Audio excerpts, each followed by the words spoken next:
If you've been with us for the last couple of weeks, you know that I've started a series on the book of Genesis. It's going to be a long series, but an important series as we go back to the very dawn of creation.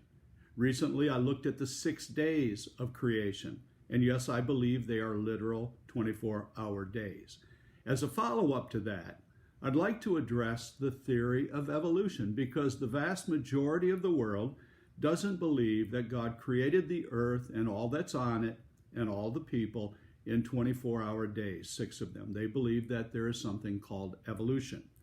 And I'd like to call this evolution, fact, or flawed.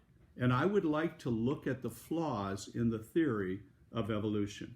It was proposed by a guy by the name of Charles Darwin. You've all heard that name.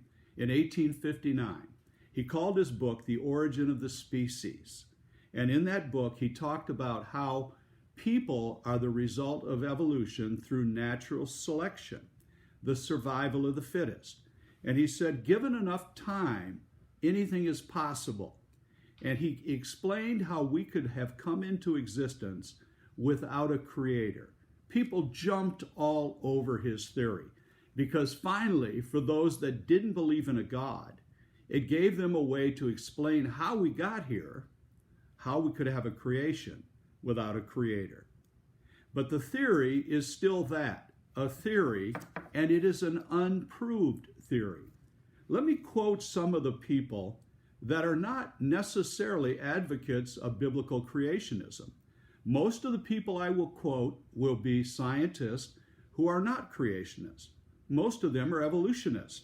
For example, Dr. Paul Ehrlich, he wrote in Nature magazine, evolution is taught as dogma, accepted by most enlightened people because the only alternative is special creation, and that's clearly incredible. Evolution, he goes on, is the assumption that an unobservable process, believed possible, but not capable of being proven, has actually taken place. No one can think of ways in which to test it. Evolutionary ideas have become part of an evolutionary dogma accepted by most of us as part of our training. I'd like to show you that not only do I have problems with evolution, but that Charles Darwin had problems that he couldn't answer. I have in my hands the book, The Origin of the Species, and I'm quoting from this often as I go through this message today, and I'm going to read you what Charles Darwin said regarding the problems that we still have with evolution. There's been a rising attack on evolution. 2 things have really precipitated this. The discovery in 1953 of DNA and the complexity and the universality of DNA. And that really rocked the evolutionist boat. And then there is the increasing discussion about intelligent design. The fact that we live in a world, in a universe that is so complex and so intricately designed. And that has shown great resistance to the evolutionist theory. Dr. Robert Locke, in his study, The Scientific Case Against Evolution, said this. He said, I am not a creationist. Now, you got to hear that. He's not a creationist. And I must confess that until recently, I treated people who question evolution with polite dismissal. But there has recently emerged a major trend in biology that has been suppressed in the mainstream media. Now, does that surprise you? He goes on, evolution is in trouble. More importantly, this has nothing, absolutely nothing to do with religion, but is due to the fact that the ongoing growth of biological knowledge keeps producing facts that contradict rather than confirm evolution. Michael Denton, in his book, Evolution, A Theory in Crisis, points out, there has always been a dissident faction of highly distinguished scientists of impeccable credentials and no religious motivation who have declined to concede that evolution has been proved. This is inconvenient for evolutionists who would like to dismiss their opponents as Bible-thumping hicks and claim that questioning evolution is tantamount to questioning the validity of science. I'm going to argue against evolution using non-creationists. And many of the quotes will be directly from Charles Darwin's book, The Origin of the Species. All right, 9 reasons why I question evolution. Here we go. Number 1, junk only gets junkier. Now you say, what does that mean? I was raised in an area where back in the woods, the neighborhood farmer would get rid of all of his old tractors and his old cars. He had an old Ford that as 8-year-old boys, we'd wander out there, we'd climb through these vehicles. And I remember going back 10 years later when I was 18, and there was an old Ford that he had left out there. Well, in the last 10 years, it did not turn into a new sparkling Mercedes. It developed, it went downhill, junk got junkier, and it was more of a wreck than when he put it in there. Evolution violates what we call the second law of thermodynamics. You've heard this argument, the law of entropy, that says, and I quote, a closed system always goes down. Now, closed means no outside help. So left alone, without input from the outside, things go downhill. Evolution is based on the theory that things go uphill, that there are mutations, and that given enough time and enough species, there can be positive mutations that move things forward. And yet observable mutations are negative. Species stay the same. One scientist wrote, mutations overwhelmingly destroy genetic information and produce creatures more handicapped than their parents. And natural selection simply weeds out unfit creatures. Neither mutations nor natural selection explain how new genetic information could get into an organism's genetic code to produce a totally different kind of creatures. They claim that mutations need to move up, and the opposite is true in the observable science. Here's what Darwin wrote about this, okay? He said, quote, how can we account for species, when crossed, being sterile and producing sterile offspring? Whereas when varieties within a species are crossed, their fertility is unimpaired. He had no answer for that because he saw that they did not progress. He believed that it must happen somewhere, sometime, and given enough time and enough study, we would see that. Well, they've been studying it more than 150 years and still searching. So junk only gets junkier. Here's a second reason why I don't believe evolution is true. And that is that non-living things don't produce living things. Evolutionary textbooks teach that at some time in the distant past, life arose from non-living substances. But biology has found no law to support this idea and much against it. The invariable observation is that only living things give rise to other living things. Without outside intervention, it's not possible to create anything. For example, people will say, wait a minute, I've heard that they've been able to produce some amino acids. Well, first of all, that's a chemical reaction that is not biological life. And you have a whole team of scientists creating it. So there is this outside force, intelligent force, directing it. Dr. Locke, again, Robert Locke, not a creationist, goes on regarding this. And he says another problem with evolution that has only gotten worse with increasing biological knowledge is the question of how life initially emerged from dead matter. The discovery of DNA in 1953 killed this hypothesis in its simplest form, and subsequent discoveries have only made the matter worse. So even if evolution has an explanation of how species evolved from one to another, it has no way to get the ball rolling. The origins question, what started it? No way to get the ball rolling, he's quoting, by producing the first species from something that is not a species. So, dead things can only produce dead things. It takes living things to produce living things. Number 3, this is a big one for Charles Darwin and for others. The missing link is still missing. There's been so much speculation in my lifetime regarding bone fragments that they find. And everybody gets all excited. This might be one of the missing links and so forth. And I remember reading about one in Minnesota, and then they finally found out it was a piece of a jawbone. and they thought it might be the missing link. It was actually a piece of a jawbone from a pig. But you never hear the retractions. Isn't that interesting? Where are the living transitions? Now, here's the thing. Everybody says look for the bones. But logically, I want you to think about this. If, in fact, we evolved from the great apes, there have to be so many incremental stages in between. There are none. And they ought to be alive today. From every species, there have to be those transitional stages. They're not there. Harvard professor, respected highly, Dr. Stephen Jay Gould, says this: the lack of transitionary fossils and species is, quote, the trade secret of paleontology. Or, as others say, it's the dirty little secret of evolutionists. We don't have the bones, the fossils, and we don't have the transitioning species and missing links today. If you believe that all the transitions died out, then where are the fossils? And it's interesting, when they look at the fossils, even the oldest layers of fossils reveal the more complex phyla.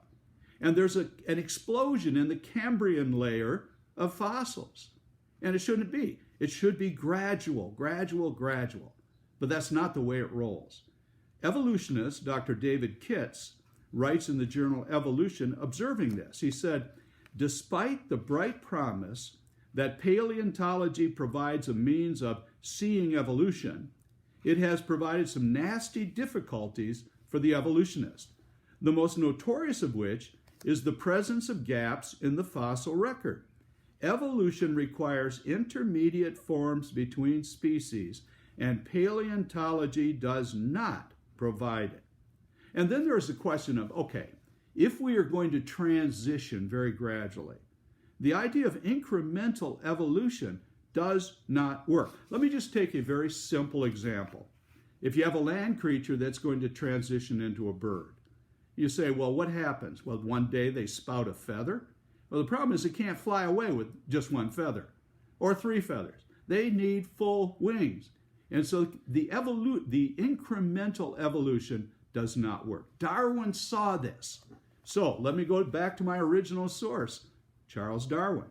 He says 2 things. First, why, if species have descended from other species by fine gradations, do we not everywhere see innumerable transitional forms?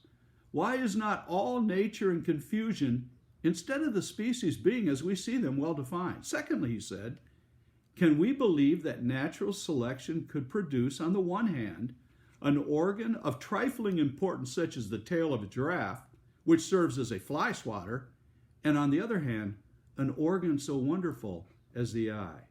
He had problems with that. He couldn't explain it. Again, let me quote a non-creationist, Dr. Robert Locke. Evolutionary theory claims there once existed a whole series of successive forms of various organisms alive today. These supposedly changed by infinitesimal amounts with each generation as they evolved into the present varieties. So the fossil record should show these gradual changes, but it doesn't. Instead, it shows the sudden emergence of a new species out of nowhere, fully complete, with all their characteristics and not changing over time. It is almost entirely devoid of forms that can plausibly be identified as intermediates between older and newer ones. This is popularly known as the missing link problem, and it is massively systemic across different species and time periods. A little bit more from Dr. Locke. Worse, this problem is getting worse, not better, as more fossils are discovered, as the new fossils just resemble those already found and they don't fill in the gaps. In Darwin's days, it was easy to claim that the fossils were there, but we hadn't found them yet. The problem is we now have hundreds of thousands of well-cataloged fossils from all continents and all geologic eras, and we still haven't found those intermediate forms. The more we dig, the more we keep finding the same forms over and over again, never the intermediates. Number 4, the unexplainable complexity of creation. Darwin struggled with the complexity of creation. And here's what he said. To suppose that the eye, with all of its inimitable contrivances for adjusting the focus to different distances, for admitting different amounts of light, and for the correction of spherical and chromatic aberration, could have been formed by natural selection seems, I freely confess, absurd in the highest degree. He had no answer. And that was before he didn't have to deal with intelligent design and the discovery of DNA. Dr. John Baumgartner, in collaboration with the geneticist Dr. John Sanford of Cornell University, they issued this statement. The central issue, of course, is by what means the large coded language structure found in DNA could arise. The simplest bacteria have genetic codes consisting of about 1 million three-letter words constructed from a four-letter genetic alphabet. Do coded language structures 1 million words long arise spontaneously by any known naturalistic process?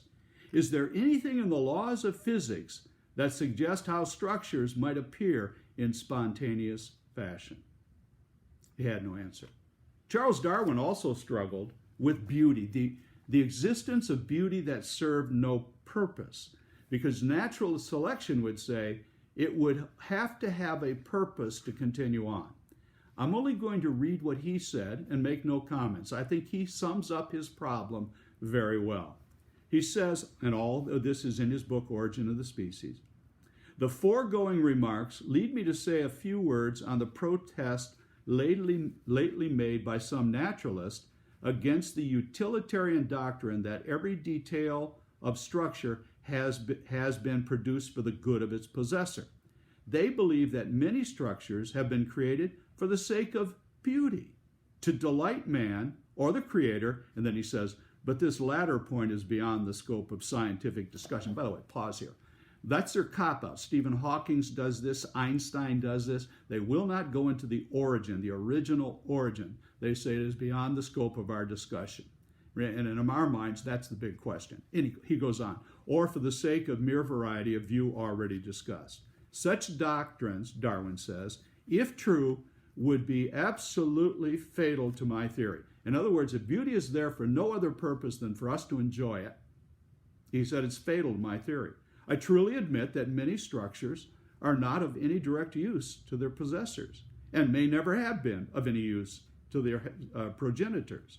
But this does not prove that they were formed solely for beauty or variety. Number 6, the concept of God embedded and born in each human. There is a universal belief in a supreme being of some sort. Different tribes, cultures, and religions may argue over who that supreme being is and the nature of it. But they all have this concept. It's like it's born inside us. And I've heard it said that atheists are not born, they are made because of their own will. Blaise Pascal, one of my most favorite quotes, there is a God-shaped vacuum in each of us which only God can fill. There's a God-shaped vacuum in each of us which only God can fill. Logic would say if every tribe has some concept of a supreme being, there probably somewhere along the line is a supreme being. Number 7, I'm going to go into this later in my study of Genesis, so I won't say much about it. The catastrophic impact of a universal flood. Evolution is built on what they call gradualism, that everything has moved at the pace we're seeing it now and has always had that pace, very gradual. Whenever they have a problem with explaining something, they throw time at it. If you need another billion years to make that possible, throw time at it. But evolution is based on a slow, almost imperceptible change. The flood was not that way. Dr. John Baumgartner stated, the character of the Paleozoic and Mesozoic sedimentary formation themselves argue for catastrophic mechanisms with energy magnitudes beyond anything yet considered in the geological literature. This is almost certainly implies key evolutionary conclusions based on assumed gradualistic successions are false. And it's interesting. Most cultures in the world have a theory not only of God, but they have an understanding of a universal flood. And the fact that all of these disparate and separated tribes would have that would cause us to believe it probably happened. And when we look at the evidence around us, if you go to the Grand Canyon and you see the sedimentary rock, and you see areas where there's 9,000 feet of sedimentary rock, which means it lay at the bottom of a sea and for an undisturbed period of time, and then all of a sudden everything is uprooted.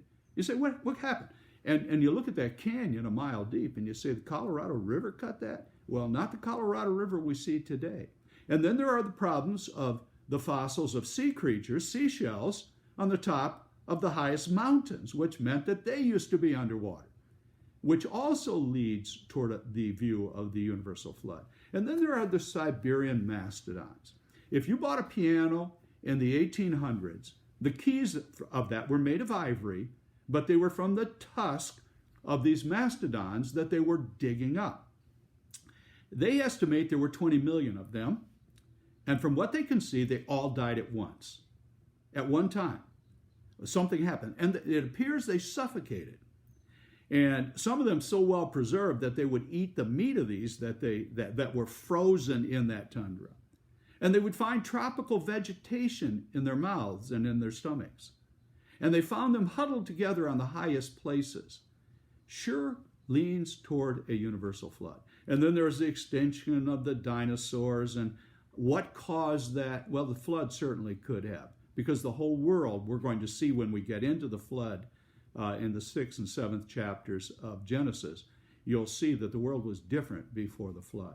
Number 8, the existence of instinct and the supernatural. What about instinct? Monarch butterflies. If you've ever been up to Pacific Grove and the Monterey Peninsula, you know that the monarch butterflies stop there. But they always come back, same time of year, same spot, but they've never been there before. It was their parents that were there. And you say, how do they know to go there? And how does the Arctic tern, which circumnavigates the globe in 2 years, it takes them 2 years. That little bird covers the whole world. And they fly to exactly the same spot they left. I can't find my car in Walmart's parking lot sometimes. And they can circumnavigate over 2 years. What's going on with that? And the salmon, how they can, for either 3 or 5 years, leave where they were spawned, float down the river, come back 5 years later, and spawn in exactly the same place after swimming around the ocean for 3 to 5 years. Instinct. Darwin had problems with instinct. He didn't know how to explain it and how that would evolve. He said, quoting Darwin, "Can instincts be acquired and modified through natural selection? What shall we say to the instinct which leads the bee to make cells, which has practically anticipated the discoveries of profound mathematicians?" That little bee. And then we can talk about the answer. It's amazing when we see the natural world. And Darwin said, I don't have an answer for instinct. Then there's the uniqueness of the soul, the human soul. Where is it located? I mean, I can get a heart transplant and I'm still the same person. They say you can take half the brain out and you're still basically the same person, some issues. But where is the soul located? That consciousness. When I speak on a Sunday morning, I look at the people. I think they're listening to me. Some may be asleep, but I think they're listening to me. I don't know. I do not know what you are thinking.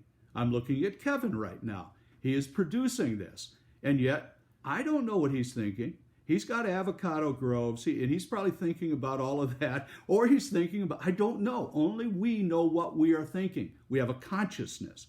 Do the lower animals have that? Well, the answer to that is no. Do they have souls? Does my goldfish have a soul? What is this all about? And I believe the soul and consciousness argue against evolution. Could modern science be wrong?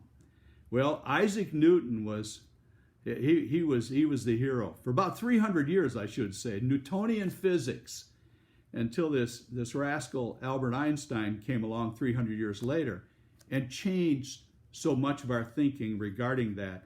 even to the point where you say that Newton was wrong on this, which means that scientists were wrong for 300 years. Wow, scary.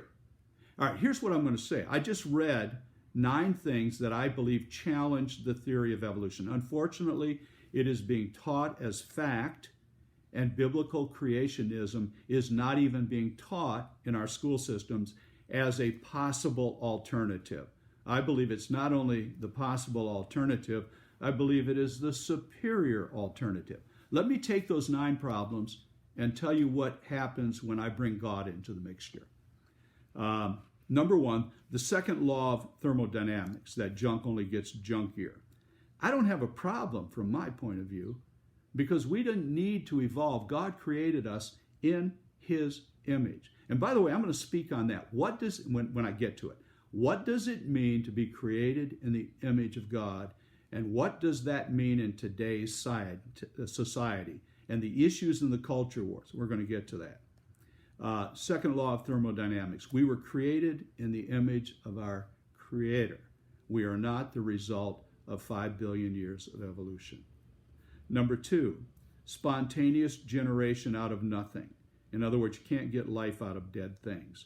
God created everything out of nothing.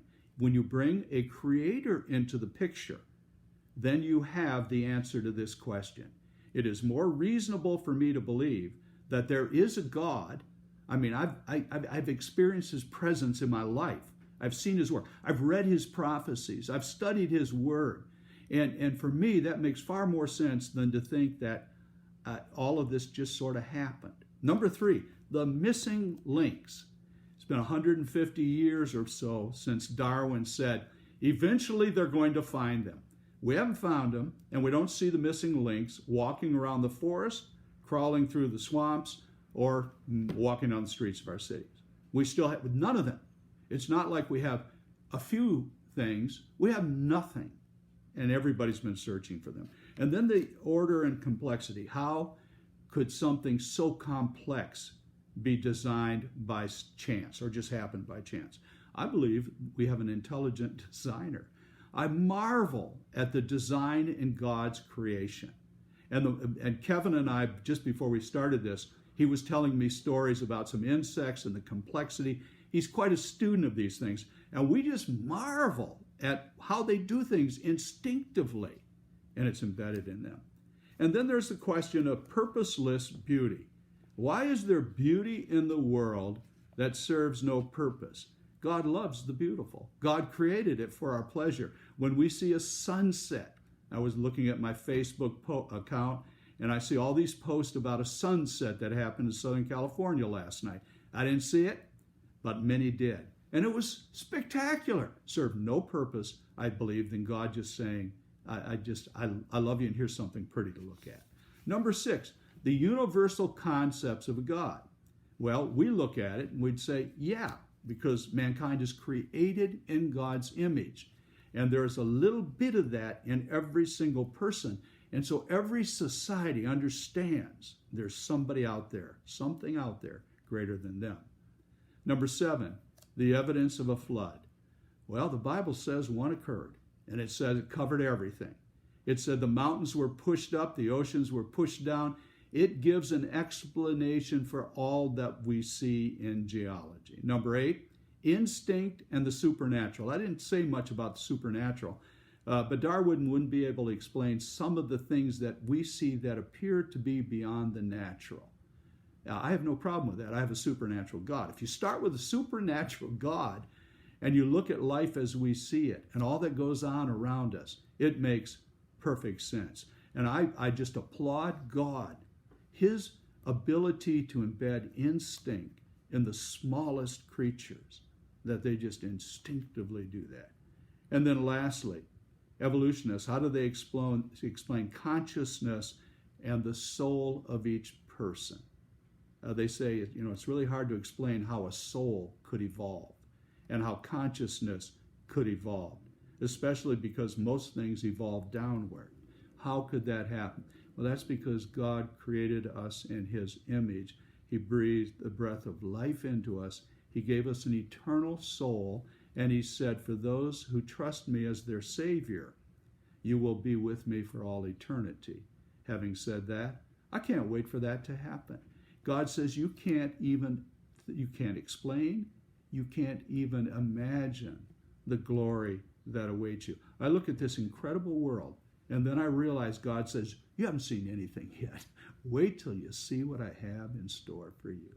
Well, I hope this gives you some, I believe God created it all based on the Bible.